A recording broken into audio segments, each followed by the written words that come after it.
नमस्कार, एक बार फिर से स्वागत है आपका अपने यूट्यूब चैनल पर। मैं आप सभी दोस्तों को हार्दिक आभार प्रकट करता हूँ। सभी दोस्तों को राम राम।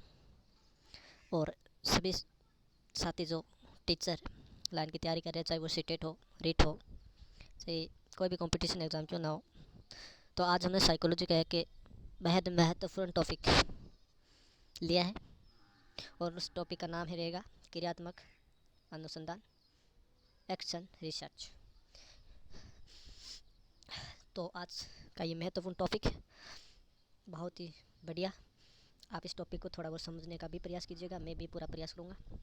और हाँ, ये मैंने मेरी खुद की नोटबुक से PDF फाइल बनाकर आपके सामने प्रोवाइड करवा रहा हूँ, जो हमने उत्कर्ष कला सेज में पढ़ा था। और हमारे टीचर का नाम था, गुरुदेव जी का नाम था अशोक जी पारिक सर, जो साइकोलॉजी में अपनी एक अलग पहचान रखते हैं। ठीक है फ्रेंड्स, ये हमारा वीडियो आप पूरा देखना। मुझे पूरी उम्मीद आपको बेहतरीन ढंग से ये क्रियात्मक अनुसंधान टॉपिक समझ में आएगा और हर बार इस टॉपिक से एक दो क्वेश्चन आते रहे हैं। ठीक है, तो देखिए, किसी समस्या के बारे में वैज्ञानिक अध्ययन करना अनुसंधान कहलाता है। बस शॉर्ट स्वीट यही परिभाषा है इसकी कि कोई भी समस्या हो, उसके बारे में अगर हम वैज्ञानिक ढंग से उस पर हम अगर अध्ययन करें, वो क्रियात्मक अनुसंधान कहलाता है। इसके दो प्रकार होते हैं। अब देखिए कौन कौन से प्रकार होते हैं। इसके दो प्रकार होते हैं। पहला प्रकार होता है कि दीर्घकालीन समस्याएं, और दूसरा प्रकार कौन सा है? दूसरा प्रकार है दैनिक जीवन की समस्याएं। दीर्घकालीन समस्या में तो इनसे संबंधित अनुसंधान परंपरागत अनुसंधान अथवा मौलिक अनुसंधान कहलाते हैं, जैसे बढ़ती जनसंख्या अथवा पर्यावरण प्रदूषण की समस्या। नाम से भी स्पष्ट हो रहा है कि दीर्घकालीन समस्या, दीर्घकालीन यानी लंबे टाइम तक चलने वाली समस्या। और सेकंड ऑप्शन, इसी का सेकंड जो प्रकार है वो दैनिक जीवन की समस्या। दैनिक जीवन की समस्या मतलब हर दिन की नई नई समस्या। इनसे संबंधित अनुसंधान क्रियात्मक अनुसंधान कहलाते हैं, जैसे छात्र का कक्षा से भाग जाना, या फिर यूँ कहे तो छात्र का विद्यालय लेट आना। ये जो दैनिक समस्या है, इस पर हम चर्चा करेंगे। तो हमने इसके दोनों प्रकार पढ़ लिए हैं। क्रियात्मक अनुसंधान का पहला प्रकार है दीर्घकालीन समस्या और दूसरा प्रकार है दैनिक जीवन की समस्या है। ये बहुत महत्वपूर्ण टॉपिक। देखो, यहाँ से आपको थोड़ा बहुत ढंग से पढ़ना है। देखो फ्रेंड्स, क्रियात्मक अनुसंधान शब्द का पहली बार प्रयोग किसने किया? तो क्रियात्मक शब्द का पहली बार प्रयोग किया था जॉन कॉलियर ने 1945 में किया था, और उन्होंने सैन्य क्षेत्र में किया था। ये भी आपको ध्यान रखना है कि जॉन कॉलियर साहब ने जो क्रियात्मक अनुसंधान शब्द का पहली बार प्रयोग किया था, वो जॉन कॉलियर ने किया था। और अगर आपको ये पूछ ले कि सामाजिक क्षेत्र में क्रियात्मक अनुसंधान शब्द का पहली बार प्रयोग किसने किया, तो हमारा आंसर होगा कुर्ट लेविन ने। लेकिन इससे भी महत्वपूर्ण ये है कि अगर शिक्षा के क्षेत्र में हमसे पूछ लिया जाए कि सर्वप्रथम क्रियात्मक अनुसंधान को प्रयुक्त करने का श्रेय किसको जाता है, तो वो जाता है स्टीफन एम कोरे को। और इनकी बुक का नाम था एक्शन रिसर्च, 1953 में ये लॉन्च हुई थी। तो यहाँ से ये तीन ही क्वेश्चन है। जॉन कॉलियर को आपको सैन्य क्षेत्र में याद रखना है, अनुसंधान क्रियात्मक अनुसंधान शब्द का प्रयोग किया था। कुर्ट लेविन ने सामाजिक क्षेत्र में किया है, जबकि शिक्षा के क्षेत्र में क्रियात्मक अनुसंधान शब्द का प्रयोग स्टीफन एम कोरे ने किया है। अब देखिए स्टीफन एम कोरे साहब की वो परिभाषा। स्टीफन एम कोरे ने क्रियात्मक अनुसंधान की परिभाषा दी है, वो ये है कि क्रियात्मक अनुसंधान वह प्रक्रिया है जिसमें अभ्यासकर्ता बोले तो शिक्षक किसी शैक्षिक समस्या के निराकरण हेतु वैज्ञानिक ढंग से प्रयास करे। हमने ऊपर भी ये डेफिनेशन में पढ़ा था कि कोई भी समस्या उसका वैज्ञानिक अध्ययन करना अनुसंधान है।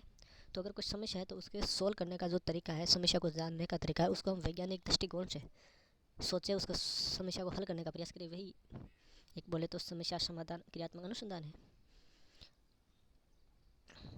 अच्छी परिभाषा स्टीफन कोरे साहब की, जिन्होंने शिक्षा के क्षेत्र में क्रियात्मक अनुसंधान शब्द का प्रयोग किया था।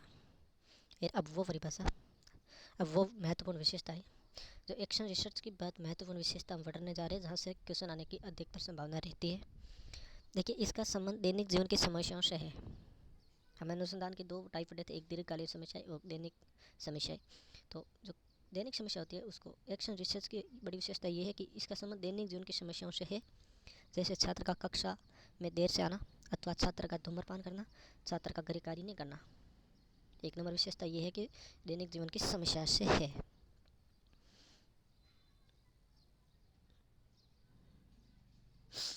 और सेकेंड इसकी बड़ी विशेषता है एक्शन रिसर्च की। इसका उद्देश्य पठन पाठन व शिक्षण विधियों में सुधार करना है।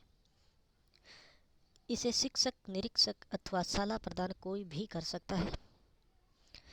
क्रियात्मक के अनुसंधान का संबंध छात्र विशेष, समूह विशेष अथवा विद्यालय विशेष से होता है। ये क्वेश्चन आ जाए कि क्रियात्मक के अनुसंधान है उसका संबंध किससे होता है, तो छात्र विशेष, समूह विशेष अथवा विद्यालय विशेष से होता है। अतः सामान्यीकरण नहीं होता है। बहुत बड़ा क्वेश्चन यह आता है कि अधिकृत क्रियात्मक अनुसंधान की अशक्य या शक्य को छांटिए, तो वहाँ पर एक आपको ऑप्शन मिलेगा कि सामान्यीकरण होता है। बाकी 3 करेक्ट होंगे, एक ही ऑप्शन रहेगा कि सामान्यीकरण होता है। ये ऑप्शन गलत होगा क्योंकि इसका करेक्ट आंसर ये होगा कि सामान्यीकरण नहीं होता है। और इसकी नेक्स्ट जो विशेषता ये है कि इसमें समय कम लगता है। वैसे दैनिक समस्या है तो समय ऑटोमेटिकली कम ही लगेगा, एक ही दिन का रोल है ये पूरा। इसमें अभ्यास करता ही प्रयोग करता होता है। जो इस पर अभ्यास करता होता है वही प्रयोग करता होता है। बहुत बड़ी ये दो परिभाषा माफ़ कीजिएगा, ये दो विशेषता बहुत महत्वपूर्ण है। इसमें अभ्यास करता ही प्रयोग करता होता है और इसमें समय बहुत कम लगता है। ठीक है, अब देखो हम पढ़ेंगे इसके चरण। जो एक्शन रिसर्च होते हैं इसके चरण क्या है, स्टेप बाय स्टेप। देखिए, 1 नंबर समस्या का चयन करना। कोई भी समस्या हो तो हमें उस समस्या को चयन करना है कि समस्या क्या है कहाँ समस्या को सिलेक्ट करना है। इसके बाद में समस्या को परिभाषित करना है। हमें जानना है कि समस्या को परिभाषित करना है। और इसके बाद में समस्या का सीमांकन करना होगा। समस्या का सीमांकन करने के बाद में इसका जो 4 नंबर चरण है ये है कि संभावित कारणों का विश्लेषण करना है। समस्या का हम चयन कर लेंगे, इसके परिभाषित कर लेंगे और सीमांकन कर लेंगे और इसके बाद में हम संभावित कारणों का विश्लेषण कर लेंगे। फिर 5 नंबर पर यह होगा कि परिकल्पना निर्माण करेंगे, उपकल्पनाओं का निर्माण करेंगे, उसका सॉल्यूशन करेंगे और अंत में विश्लेषण, मूल्यांकन व निष्कर्ष इस पर हम करेंगे। तो ये हमारा बहुत छोटा सा टॉपिक सर हमने आप तक पहुँचाया है। मेरा प्रयास हमेशा आपको उन छोटे छोटे टॉपिकों को आप तक पहुँचाना था जिनसे अधिकतर क्वेश्चन आते हैं। छोटे टॉपिक ज़रूर है लेकिन कंपटीशन फील्ड में देखें तो ये टॉपिक अपने आप में बहुत महत्वपूर्ण टॉपिक है। तो फ्रेंड्स, ये वीडियो अपने दोस्तों तक आपको भेजना है, शेयर करना है, लाइक करना है।